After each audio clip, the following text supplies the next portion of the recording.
The views and opinions expressed on the following program are not necessarily those of the staff and management of Salem Media of Hawaii.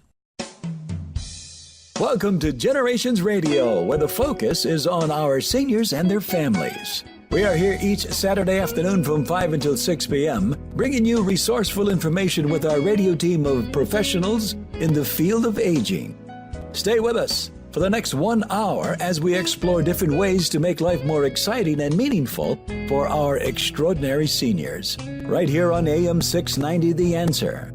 And now, here is our host and the publisher of Generations Magazine, Percy Ihara. Good afternoon, everybody, and welcome to Generations Radio. I am Percy Ihara, your host every Saturday and Sunday, as you guys know already.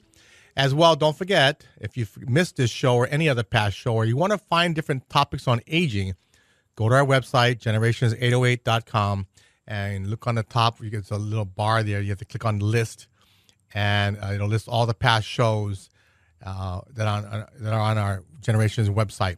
So thank you very much for tuning in every week. It's been a great time. It's been, I think we're going on over a year, and I think we started October last year. So one of our first guests we had on the show was Mr. Scott Spallina, the associate prosecuting attorney or deputy prosecuting attorney from the Elder Abuse Unit at Keith Kanashiro's office, the prosecutor's office. So welcome to the show again, Scott. Thank you. It's been a year already. Oh my gosh, hard to believe. Time flies there. I'm glad that your website was promoted, because I was just on it the other day, because not only do you have the past radio shows, and I love to hear myself talk, but also you have the past issues of Generations Magazine, which I've been referring a lot of people to, because I'm saying, hey, I think I wrote an article about this subject about elder abuse. Go back to this website, this issue, and you'll be able to call it up. And so not only do you have the past radio shows, but you have the past issues as well. Yeah, what you might want to do is you can actually search elder abuse. And you can pull down those pages, and then actually, if you want to do copy those links. Oh wow! And then when I email, that's what I've been doing lately. Is people wanted certain articles, certain topics, or certain issues. So I search it that way, and I just copy that link. Because if they got email, they can use that link. Oh, super! Okay, I'm gonna practice that there. Yeah, just look on the search on the top right there, and you can search articles. You can search Social Security, Medicare, resource guide. What's interesting about our website is that besides the number one place people go to our website is, of course, the magazine. They download. Yes. You can download a whole PDF. Right. And you can store it on your website, on your computer, or just copy that link, because a link will pop up. But the second most viewed page is our resource page, which lists the resources of all the assisted living places, adult day centers, important phone numbers. In fact, a relative of mine just wanted to find the list of all the assisted living places for our cousin who is looking to move into it. And I just send them that link and says, perfect. It has all the places. There's a new place coming up, by the way, though, January, Kalakaua Gardens. Okay. They're not on our website yet, but they will be shortly in the next month. But Kalakaua Gardens is right across the Century Center there on Kalakaua Avenue. But anyway, so Scott, for those of you who don't know you by now, because you write in every issue of Generations Magazine now. That's right there. So give a little bit of your background, which you haven't been on in a while. I haven't been on in a while. Okay, so I am with the prosecutor's office. I'm in charge of the Elder Abuse Justice Unit. What that is it's a unit within the prosecutor's office where all of our victims are age 60 and over. And so I've been at the office for about 20 years. I created the unit. 20 years. 20 years. I can't believe that. Week. 20 years last week there. Wow. And they told me I wouldn't last a day. Anyways, so I've been there, and what our unit does is we do anything from financial crimes to violent crimes. We handle murders, we handle frauds, we handle thefts from families. It's been a roller coaster, and as I've told you in the past, it's not getting better. We're seeing more and more clever criminals out there that are clever criminals. That's right. Oh. And the reason I say that is because a lot of people are embarrassed when they get hustled or when they get conned or when they get snookered out of something. And my whole thing is you shouldn't be embarrassed, because these guys are clever. They're professional criminals that spend all day and night working on ways to scam individuals. So if you fall victim of a scam, if you fall victim of a con, do not feel embarrassed. Do not feel shame. Do not report it. we want you to report it. We want you to tell. If you don't want to tell your family, that's understandable. But please tell the police. Please give us a call. Please maybe notify Adult Protective Services. Tell somebody, please, because you lose all chance of gaining back any of your money. You lose all chance of stopping this person from doing it to someone that you may know in the future if you don't report it. So we always encourage. And a lot of people say, well, Scott, what if it's my family member stealing from me? What if my son was on a joint account and he robbed me blind, taking all the money from the joint account? It's like, still report it. Even though you might think, oh my gosh, he's going to go to jail. I'll never see him again. He'll hate me for life. Chances are he's stealing the money because he's in crisis himself. Most likely, whether it be drugs, most likely whether it be gambling debts or whatever like that, that you don't wake up one day and say, I'm going to steal from mom and dad. There's situations, circumstances that push people to do it. And it's called tough love. You go in there, you say, hey, I love you, son, but you have a problem and you're stealing to support it. I can't have that. The court system is set up these days to handle your needs. And the court system will have the tough love without the love. I mean, they will give you the counseling if you need counseling. They'll give you the drug rehab if you need rehab. They'll help out because, as you well know, there's too many people in our prisons right now. And so that's not our knee-jerk reaction to throw people in prison. Our knee-jerk reaction is to see if we can stop the crimes from happening, address the issues that got the people involved in the first place. We're trying to get people to be more proactive here with the magazine, and thank you for coming on. But, that I think is why seniors are targeted, because they know the senior's not going to complain.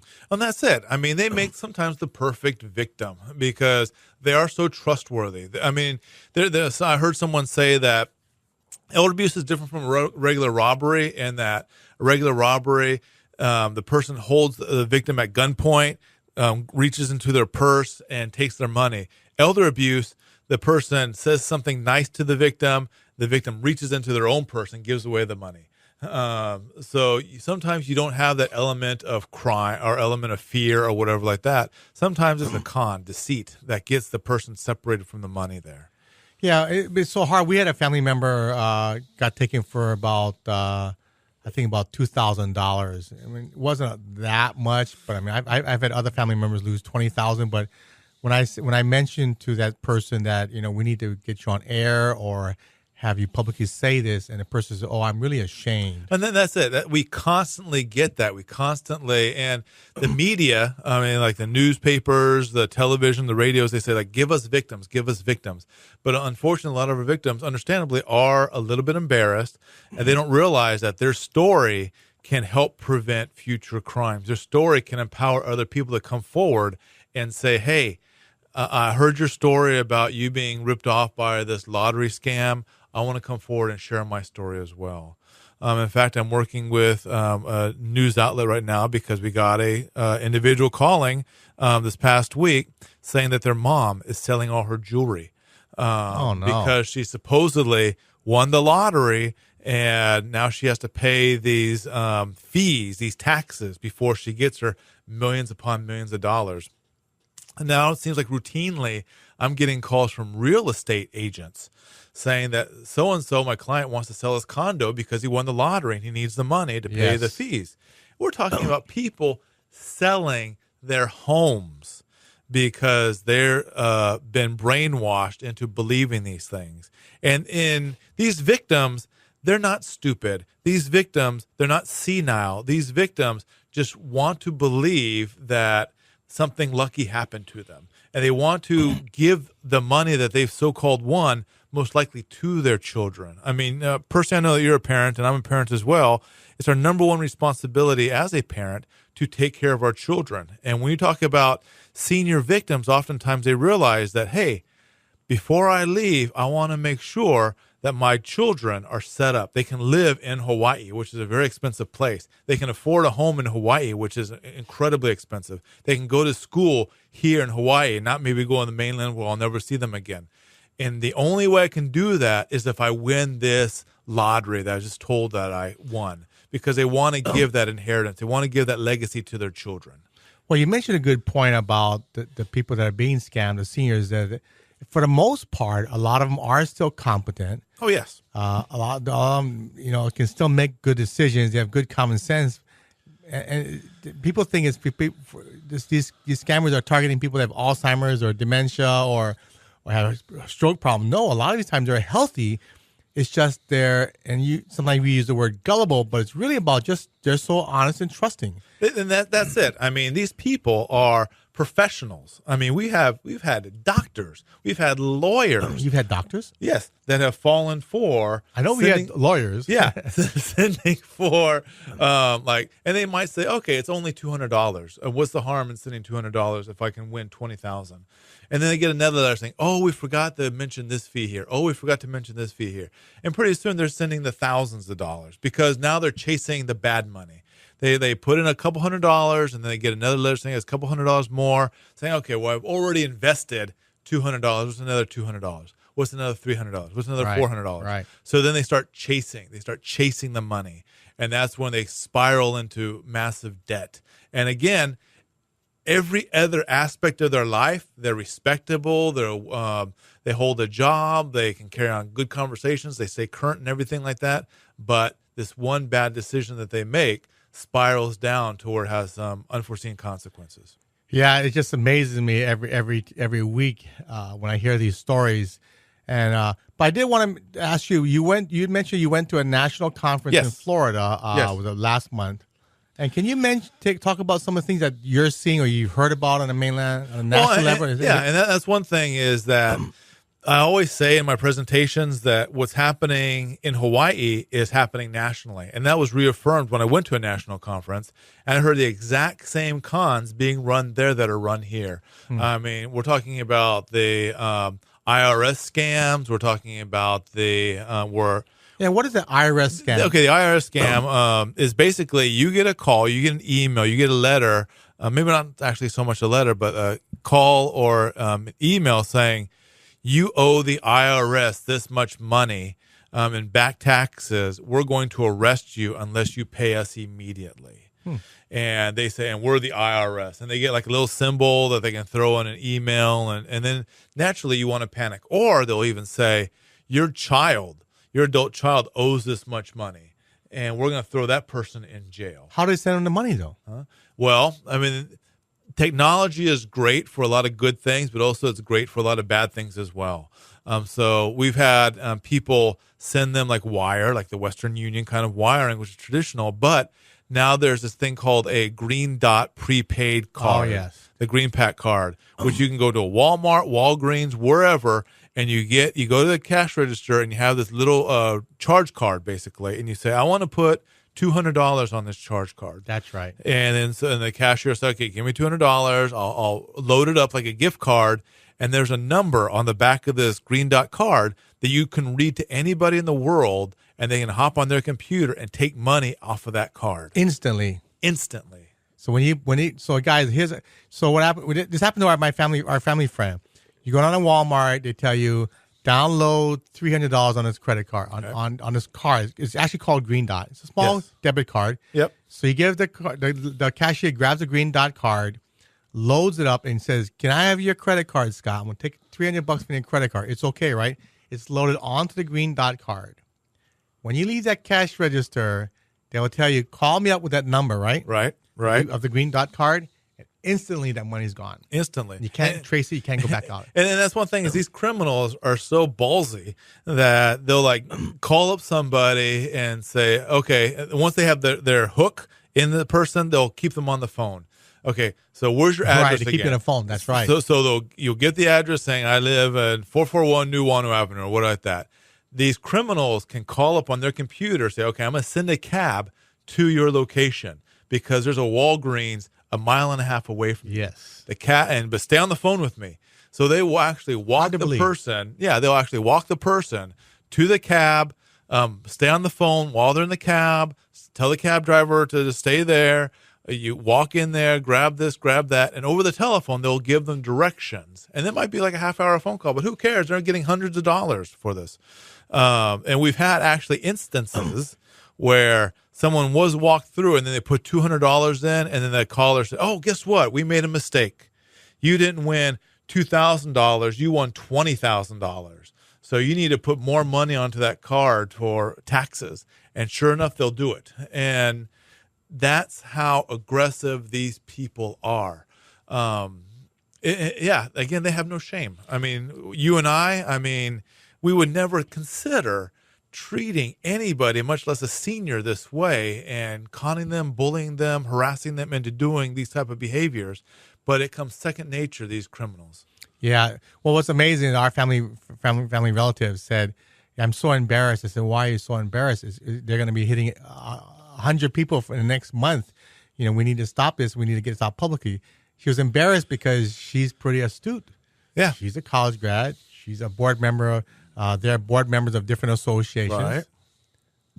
But the key word that person said was, they're experts. Those scammers are experts. They are. They so are good. experts. And they could not believe they got scammed. I mean, you go on to some of these websites. A relative of mine, was involved in a foreclosure scam. And they almost lost their house as a result of this. And I started tracking they went to a seminar where things were kind of sketchy at this seminar like this. And then there's YouTube videos on how to get a free house. There's all these websites on how to get a free house. So one day I took a day off from work and just went online and started tracking these people, their websites. They have websites similar to your website in that they'll have radio shows, they call them, on their website. And they'll say, okay, next caller, please. And this next caller will be there. Oh, I just want to thank you for your system on getting me a free house. I got 3 free houses from your system, and I followed it there. I want to thank you. And Really? it sounds like a smooth little infomercial on how to get free homes and everything. And you just track it, and you find out who's doing this and who's doing this. And everything looks smooth. Everything looks professional. And you want to believe this because they throw in a little bit of law. They throw in a little bit of Constitution. They quote Abraham Lincoln. Are you serious? Yeah, I'm dead serious there. They're quoting Abraham Lincoln, saying, Abraham Lincoln gave us the rights to be sovereign citizens, and therefore everything is free to us and all this stuff. And my relative, they fell for this hook, line, and sinker. And as a caller just told me the other day, it's like, when relatives fall for scams, they don't believe their own relatives when they're trying to say, stop it, stop it, stop it. They will believe these strangers taking money from them over their relatives. It's a phenomenon that I've seen over and over again. You can have an adult child say, Mom, that person's a crook, and they'll believe the crook because a crook represent themselves as an expert. It's amazing. We had that Social Security scam. I heard a different one. A TV radio personality called me one day. Goes, would the Social Security call me about my mother's Social Security number? I said, what do you mean? Somebody said they were with the Social Security Administration and they needed to verify their mother's Social Security number, and so they called the child of the mother, and then obviously she knew it wasn't true. Mm-hmm. So she called me because I think you better let people know that. I said, well, I think you need to do that because you're a radio TV personality. But here was the question that person asked me. She goes, they go, how did they get my number? I said, how did they know I was her daughter? I said, you must be listed somewhere. There's listed as a daughter or a son. You know what one of the popular websites for criminals is Ancestry.com. Oh. You can go to Ancestry.com, and if you have a name, you can see if that person has any relatives. You can see if that person has, because you're trying to, the purpose is obviously to do your own tree, own family tree and everything like that. But you're not limited to who you can pick, who you can do research on. For free?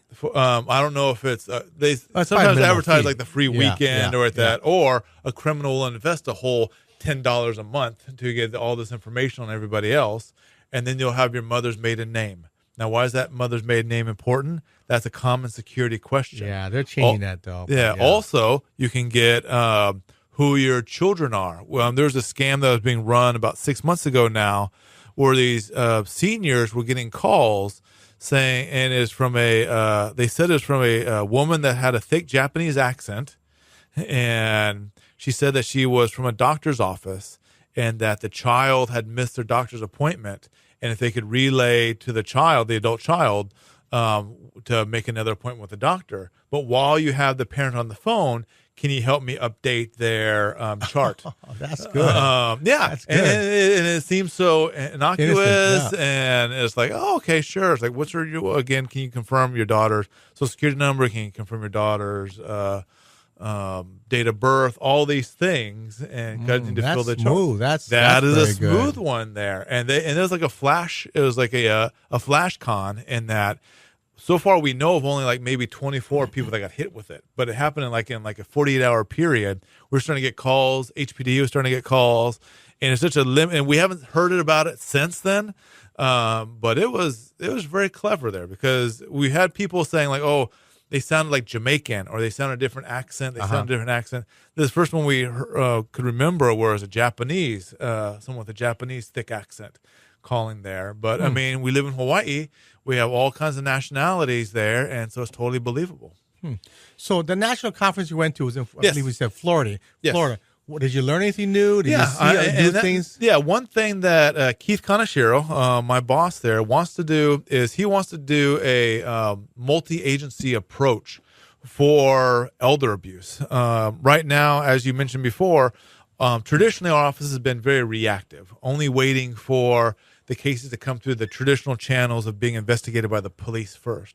But there's other agencies out there, in particular Adult Protective Services and the Attorney General's office, that also they're also the front line of acknowledging or being able to see when elder abuse happens. And so what we want to do is basically get in bed with these other agencies and say, you know what, let's have a coordinated response, in a rapid response to when these cases are called in. And so this conference that I went to is actually hosted by the Adult Protective Services, and I met with some of our local Adult Protective Service people out there. And so we're going to be getting in bed with these guys and saying, okay, let's not only get the cases from HPD, but let's try to get the cases from Adult Protective Services as well. So we're really excited about going into this joint venture with those guys. So you're just going to increase your own workload. Yeah. You need to hire about 10 more attorneys, huh? Well, yeah. Well, I mean, that's one thing that we're slowly working on as well. And right now we have one of our attorneys that are on maternity leave. So we're feeling the grind a little bit there and spending the long hours and the weekends in the office. But it's well worth it, though. Because I know Adult Protective Services, we had them on here. Right. Elliot Cano. And they must get hundreds of calls a week, huh? Oh, yeah. Their numbers are crazy. And obviously not all those calls are criminal in nature, because you mentioned before about Alzheimer's and some of those situations that seniors find themselves into where it doesn't rise to any level of criminality, but maybe self-neglect. Let's say you have a hoarder that can't take care of themselves and find themselves in a dangerous situation of their own doing. There's no crime involved there, so we wouldn't be involved. But Adult Protective Services could go in there and could help assess the situation and say, you know what, maybe you're not in a place in your life where you can take care of yourself. We can help out. And that's one thing. There was a couple, I went to a conference this past, or a couple weekends ago, hosted by AARP, and they had some terrific speakers talking about guardianship, talking about conservatorship, talking about getting someone to help you with your finances, because, and I know you've had a great speaker before, Michael Yee, and sometimes I get scared talking to him because it can be complex in dealing with cleaning up your financial household. And especially as you grow older, you're dealing with different agencies, dealing with Medicare, sometimes Medicaid, long-term care insurance, and as you well know, growing old, it can be very expensive if you're not prepared. And that's why we always have shows about healthy aging. Stay out of the hospital. Unfortunately, though, sometimes it's genetics that. Oh, absolutely. I mean, my own doctor tells you 80% of who you are is you got from your parents. So you can eat healthy all you want, but you might have a little bit of high blood pressure. You might have a little bit of cholesterol problem because It's in your genes. Yeah, and that's one thing. I've been fortunate enough in that my parents, my father's retired military, 30 years, and he gets up every morning and runs. He still plays golf two times a week. He's in the senior softball league. He's in better health than I am, better shape than I am. I've never met him, but I hope you better get going there, Scott. And he's what? He's in his 80s there. Right? Yeah, that's right. That's right. I'm glad this is radio. Kind of too fat for television.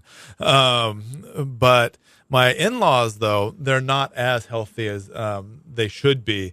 And you can really see the decline in their health. And proportionately, the more decline in their health, the more services they need. And obviously that requires expenses. So we have to, again, like you say, take care of yourself, but also not only physically, but financially as well. Yeah, well, we're going to take a short break here with Scott Spallina, the deputy prosecuting attorney in the prosecutor's office on the Keith County Sheriff, and specifically talk about elder abuse and any abuse against anybody that's 60 and over. That's kind of young, 60 and over. That's kind of young there, yes. It is. 60 is the new 40, Anyway, we're going to take a short break. We'll be right after this message.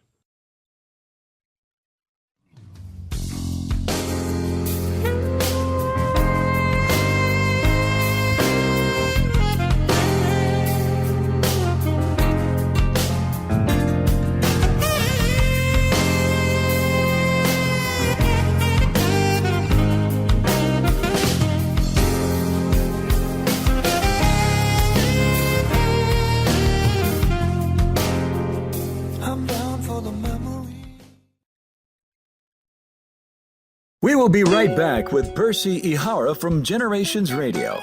If you have any questions or want to be part of our discussion, give us a call at 296-5467. That's 296-5467. This is Generations Radio on AM 690 The Answer.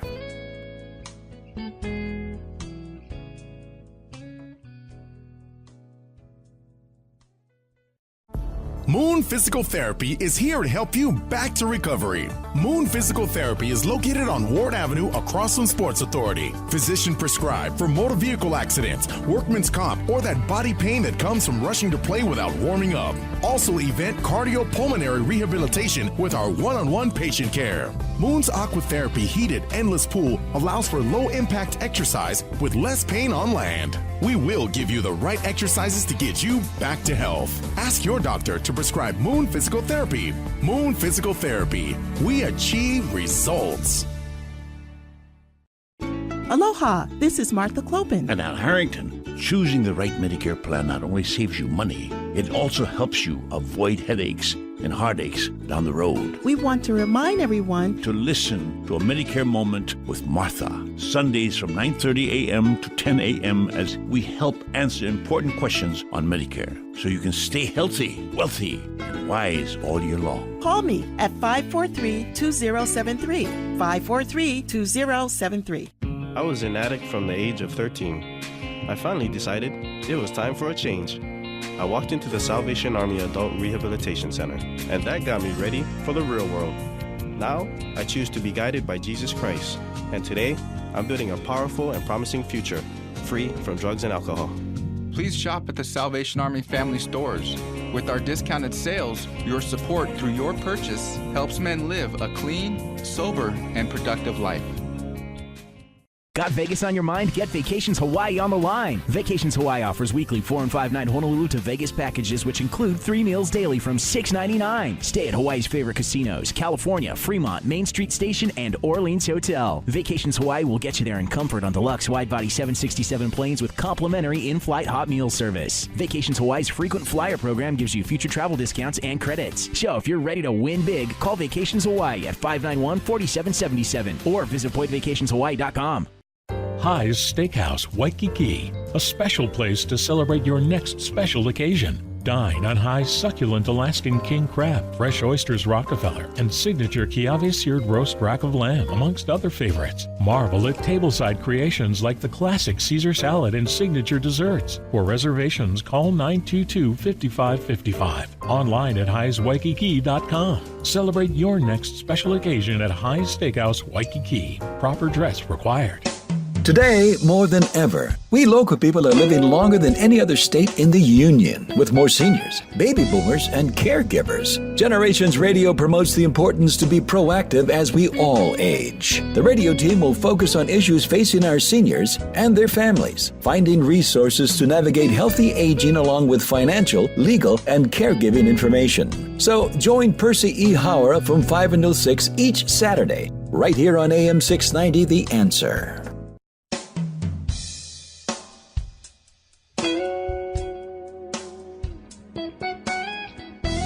Focusing on the issues facing our seniors and their families today.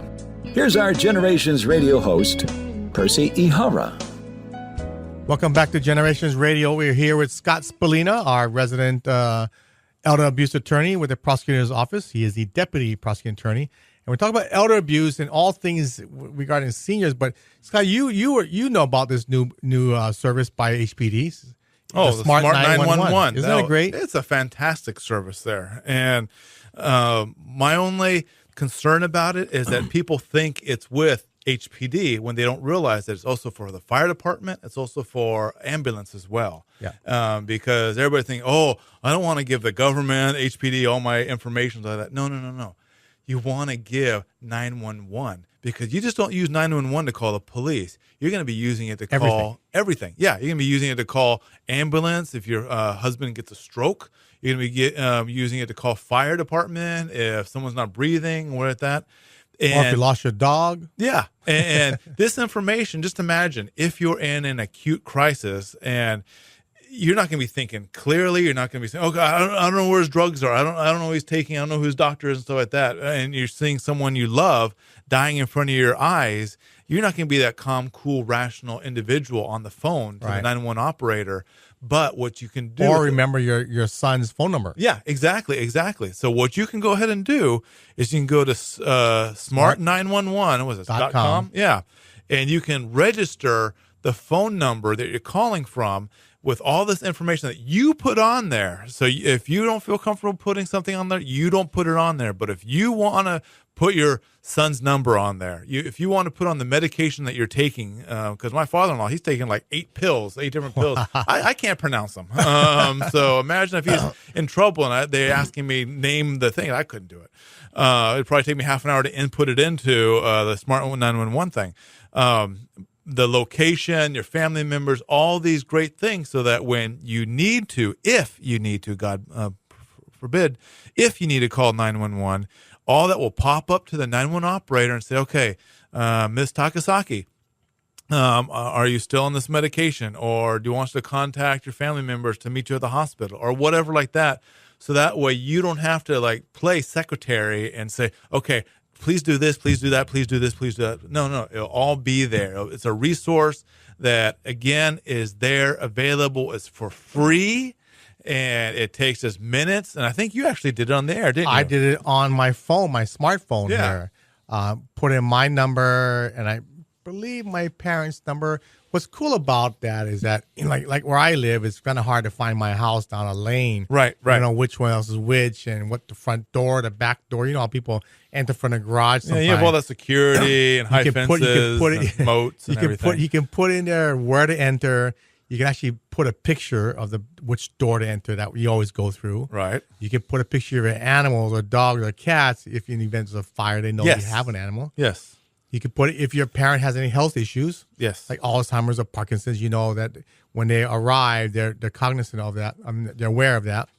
And you bring up a good point about Alzheimer's, and that, as you know, it's a disease that strikes people, and sometimes they wander. I mean, sometimes they get out from under supervision and they wander away. And we get all these notices all the time about Mr. Tasaki, he's wandering. What you can go ahead and do is with that Smart 911, get a picture, upload it to that system, and then as soon as you realize that your loved one is not where they're supposed to be, call 911. It'll call up that picture to every police officer in the neighborhood, every medical person in the neighborhood like that, and say, hey, wait a minute, I just saw that guy sitting at the bus stop down the street. Yeah. And so it helps people rapidly respond. No longer are the days where you can take a little picture, you post it on the light post and say, have you seen this person? Have you seen this person? And you go to Kinko's and make your Xerox copies and stuff like that. No, we have social media. We have the internet. We have so many electronic means to where you're not going to just be limited to the number of the 20 copies you put on a couple of lampposts hoping that people will see this. Now you can send it out to thousands of people instantly. Yeah, and so smart911.com. If you don't have a computer, you can go to any state library and ask the librarian there, can you help me to sign on to Smart 911? So all the librarians have been trained going forward how to teach you how to complete this app. It's an app that you go onto the Smart 911 website, and it's a national website. It's private, it's secure, so you're not going to put in your social security number, your birth date. You don't have to do all that. Or what you did is at your last Aging in Place conference in August, you had them there, and they were signing up people there. Sign up people. And same with the Good Life Expo at the Blaisdell. So some of the larger senior events, HPD is going down there and signing up people right then and there as well. And not thanks for reminding me, because I saw them at the senior fair, and with a month, from the time they opened up in a month, I said, how many people signed up? Maybe 300 or 400 people? 3,000 people signed up. Excellent. So thanks to your referral to me, to them. No, they called me, and I know that you're the first person I said, no, you get a hold of Percy. He's tuned in. It was amazing. They were shocked how many people they did. Yeah. They were hopping, because actually you got them a couple of tables at the Good Life Expo, and they were and they expanded it to also do the Kapuna ID program as well. Right. So thanks to Lieutenant Nakata, to get that thing going for us. But Scott, so when somebody has Alzheimer's, dementia, are you seeing cases against them, or are they just? Well, unfortunately, remember, it all comes down to reporting, and we sometimes get calls from the public saying, hey, I think my dad got ripped off, or my dad's doing this. And we have to be able to prove that this individual knew that their victim was suffering from Alzheimer's. That's a huge hurdle sometimes, because as you know, sometimes they're competent in the morning, but after lunchtime, stuff like that, then they may not. Me too. Yeah. After my lunch, I'm ready to take a nap. That's right. That's when I have you sign my paycheck after lunch there. But all these things here, you have the different, not hurdles, but elements that we have to prove in court. And so although it's wrong, it depends on what we can prove as well. And also there's individuals that don't want to report it as a crime. And that's one thing that's very frustrating to the relatives, especially the adult children, that realize that their dad or their mother has been ripped off, but say, Mom, you have to report it. Or Dad, you have to report it to the police. Nah, I'll just let it slide. I won't report it. For whatever reason. And I just hear the frustration in the siblings' voice, because they see that their dad was taken advantage of, whether it be because of their own mental incapacity or just because they were a soft-hearted person. Yeah. Do you see any increasing cases against care homes or home care workers that are ripping seniors off? Or you see that even in we see it, but we know that we're not even seeing the tip of the iceberg. Yeah. Because that's a tough nut to crack, because it all comes down to reporting, and it all comes down to, I hate to say it, but money. You get a couple of these care facilities that would say, okay, we know that something wrong happened. What if we handle this outside the criminal system, and maybe we'll give you money for it? And so it's never reported to the police, but there's all these payoffs. And unfortunately, I understand why victims or the victim's family may want to do it that certain way, but they don't realize that they're perhaps allowing the criminality to continue because they're not bringing it to light. Yep. And so we're hearing stories about that as well, and that's very, very sad. Unfortunately, we're also seeing, a lot of increase of attorneys that are looking to sue care homes and care facilities, because they know there's a ton of insurance. They know that there's a ton of money out there. And so occasionally they'll start fishing around my office saying, hey, Scott, do you have any cases to give us? And so like that, I say, no, that's not our job. Our job is not the civil. Our job is to hold people criminally liable, accountable for their conduct. And so we're seeing an increase in the private sector attorneys that are willingly going after care homes. So unfortunately, it is becoming a little bit like parasitical in that you have people going after the big money because, as you know, some of these care facilities, they charge a lot of money because they have a lot of liability that have to do with all the insurance and everything. And you can have a 4-star care facility that does everything right, but all it takes is one bad employee or one poor judgment, and then it costs them a lot of money. So are these cases under your jurisdiction or is it under the Attorney General's office? I've seen different times where different and sometimes it does get complicated. And what it's supposed to, let's see if I can break it down here.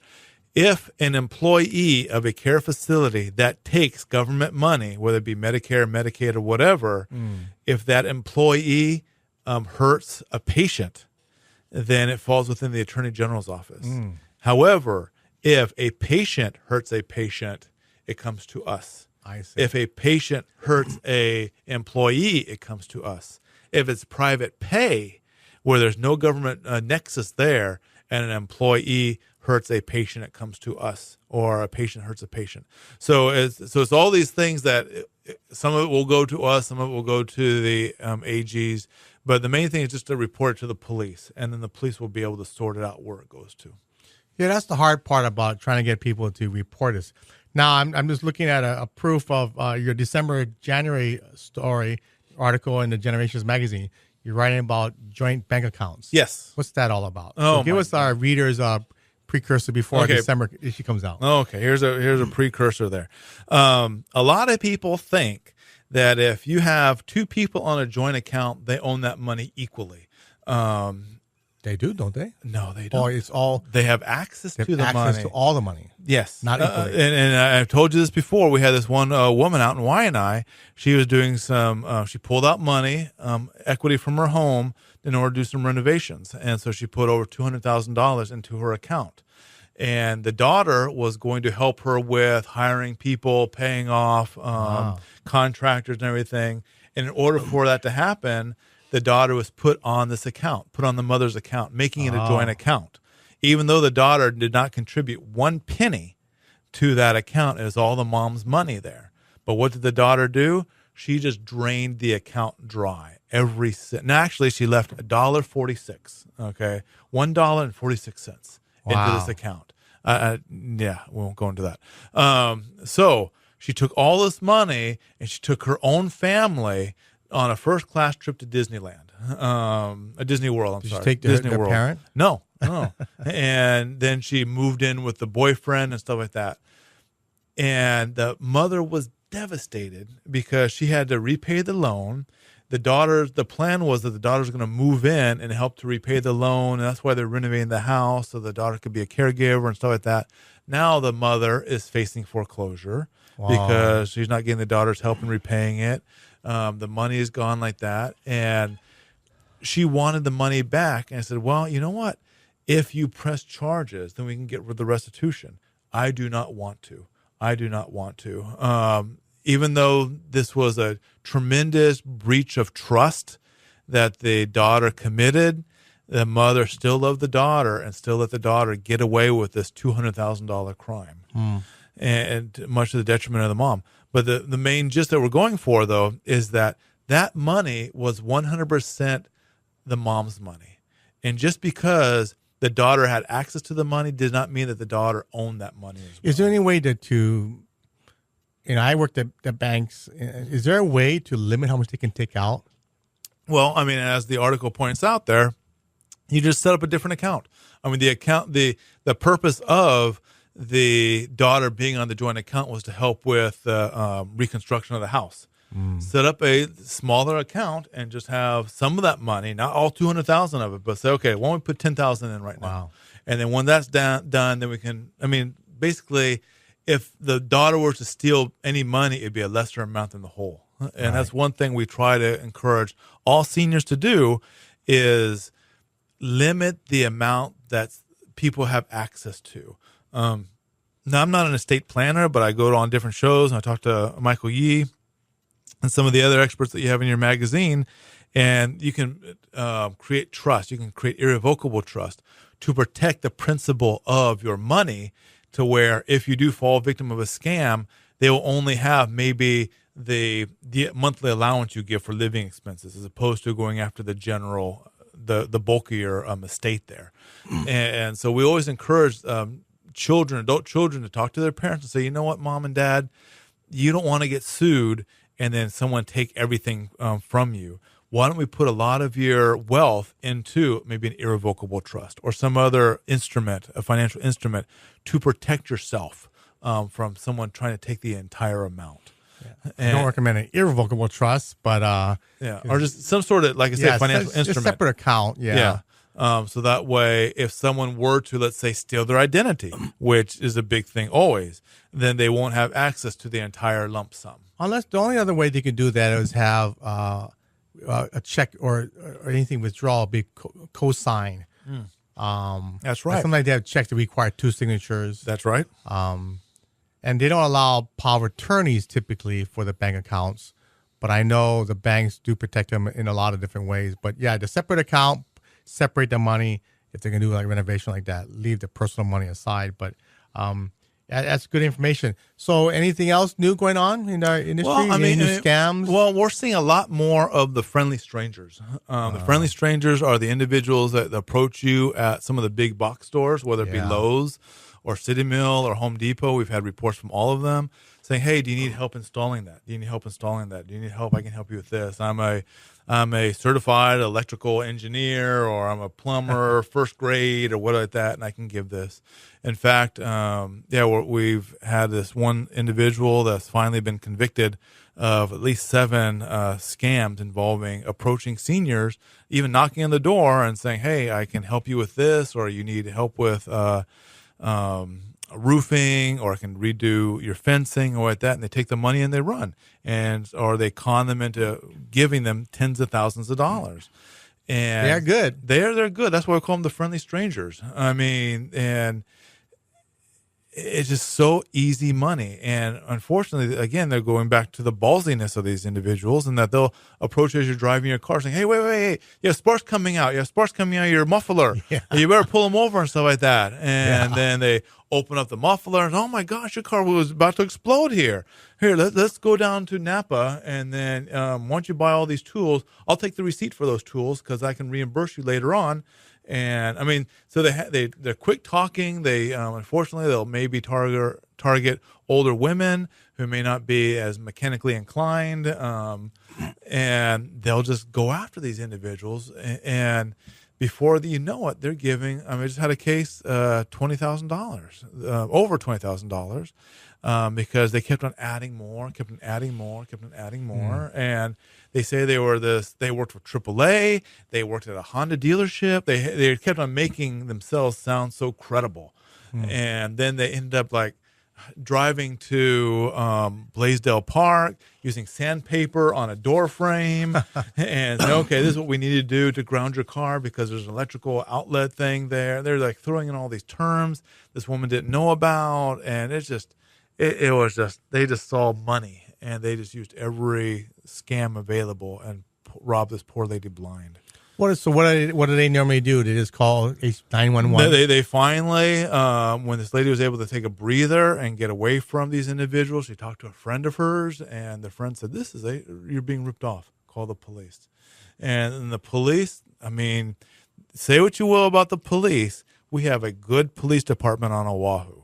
And if they have their sights set on somebody, it's hard to hide on this island from the police. I mean, they have these like plainclothes officers called crew unit, crime reduction officers, and they can go and beat the bushes and turn over rocks and stuff like that, and they will find individuals if they need to be found. So, what's going on? Do we have any more crimes against senior homeless people? Have you seen some of that? We are, and that's actually some of the most disturbing crimes that we have, because as you well know, the homeless population that's always in the news doesn't include just the working homeless, but includes the senior homeless as well. Yeah. And some of them might be veterans, or some of them might just be people that have some mental health issues, or whatever they do, they find themselves on the street. And because of their age, because of their disabilities, they become easy targets. And the reason I say they're some of the most saddest crimes is because the senior homeless are the victims of some of our more violent crimes. It's not easy growing on the streets. I mean, it's not just like you live in a little cardboard box or at that. I have been repeatedly under the viaduct, under the airport viaduct, because that's where some of my victims are. And there's an excess of 500 people there. And they 500? Yeah. And this is a couple of years ago. And they have their own community. They have their own way of doing things there. They have their own, for lack of a better term, godfather there that runs things. If you want protection, you pay this. Really? And we've had individuals that are just sleeping. Someone enters their tent with a rock saying, give me what you have or I'll knock you on the head. And they give them what you head, and they still get knocked on the head with a rock. I mean, these are not sophisticated criminals, but they are still violent criminals as well. Wow. I mean, people unfortunately, sometimes you treat them like animals, they act like animals. And if you don't give any human being, whether they live on the street or in Kahala, the respect that they deserve, then sometimes they just lose their humanity. And we sometimes see that. And unfortunately, our elder population that find themselves on the street, they are victims to that. Well, I'm going to have to give you a call in early next year because, like I said, we're going to be talking about some of these serious issues like senior homeless, Alzheimer's. One of the growing topics now since California passed a bill, the assisted suicide or bill that California passed. I know you may not want to get involved legally, but we're having more interest. Almost every year, a bill is brought up for this in Hawaii. It doesn't get even read, but I think with California slowly getting around this bill, the nonprofit that was here in Hawaii back about 3 years ago, Compassion and Choices, may be coming back. There was an ad in a paper just recently. Compassion and Choices, a national nonprofit that used to be in Generations magazine, by the way. And I see that in the past, like you said, they have made their appearance here, and we've had cases where it hasn't gone to full-on criminal prosecution, but we've had like mercy killings. We've had individuals that, that's a can of worms that I don't look forward to opening up, but one day we're going to have to. So we're here with Scott Spallina, the Deputy Prosecuting Attorney. Scott, let us know, how should they call you, or should they call 911? Or well, I mean, obviously, if it's a crime that you know is happening right in front of your eyes, we encourage you to call 911. However, our office can act as a facilitator if perhaps you don't know if a crime happened, or it's like maybe you want us, like the other day, a son wanted us to talk to his dad to explain that this was actually a crime going on. The criminal justice system can be confusing. Reporting to the police can be confusing and intimidating. So we can assist with that. We can help individuals facilitate their thing. Say, okay, maybe you should tell the police this. Call us back with the police report, and then we'll go ahead and make sure that your case gets handled by the appropriate detective. In addition, not only do we handle those type of things, but our office tries to be very proactive in getting on the community and raise awareness, raise prevention. So that's why you will see us at a lot of the senior fairs, including Generations Aging in Place conferences held throughout the year, because we want to offer our resources and warn people beforehand.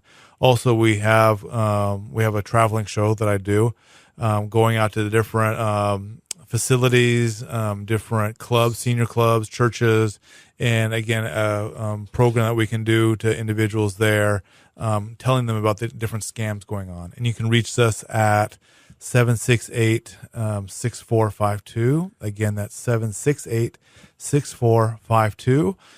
Or you can email me at elderabuse, all one word, at honolulu.com. .gov, I'm sorry, honolulu.gov. Again, that's elderabuse at honolulu.gov. And actually, we have a YouTube channel as well. That's right. That if you just go to YouTube, www.youtube.com, you type in Elder Abuse Honolulu or Elder Abuse Prosecutors. We have maybe a dozen videos, including some of your shows, Percy, that we put on there that people can listen to us talk about the different scams going on. Okay.